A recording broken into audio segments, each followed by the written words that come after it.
I've always had this manufacturing defect, this chronic inability to accept orders from people who clearly have the IQ of a wilted fern. The day I set foot in that company, which we'll affectionately call Antipasto of Hell Limited, I should have smelled the sulfur disguised as cheap coffee. But no. There I was, Douglas, wearing my best, promising young professional shirt, ready to sell my soul for a meal voucher and the promise of a bonus that would never see the light of day. The reception's air conditioner made a metallic noise, a rhythmic lament that seemed to whisper, "Run while there's still time," but I just straightened my tie and smiled at the receptionist, who looked at me with the pity of someone watching a condemned man climb the steps to the guillotine. I didn't know it yet, but my record for staying at a job was about to be set, and, honestly, it would be the shortest and most brilliant performance of my life. The clock on the waiting room wall seemed to mock me. Every tick was a nail in the coffin of my patience, and I hadn't even started yet. The place had that yellowish fluorescent lighting that makes everyone look like they haven't slept since 2012. When my future executioner, the regional manager of Inflated Ego, appeared in the doorway, I felt a shiver that had nothing to do with cold. It was pure survival instinct. The man had a handshake that tried to be firm but was just damp and unpleasant, like holding a dead fish.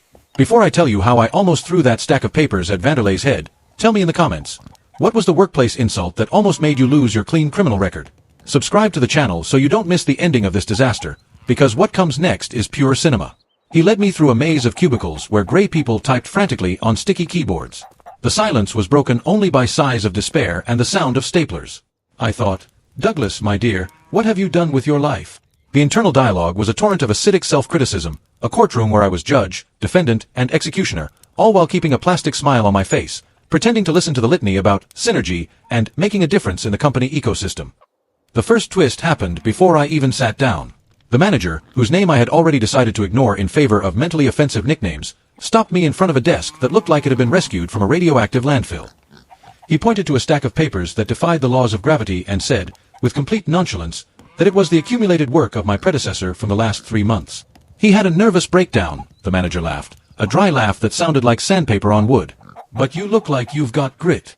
Grit. I've got nerves of steel and a tongue sharper than a scalpel, I thought. My blood started to boil. The humiliation of being treated like a corporate trash bin 5 minutes into my first day was like a slap with a velvet glove, except the glove was full of gravel. I looked at the pile, looked at the sweat shining on that man's forehead, and felt the first spark of rebellion. The drama was only just beginning. I saw myself, in a purely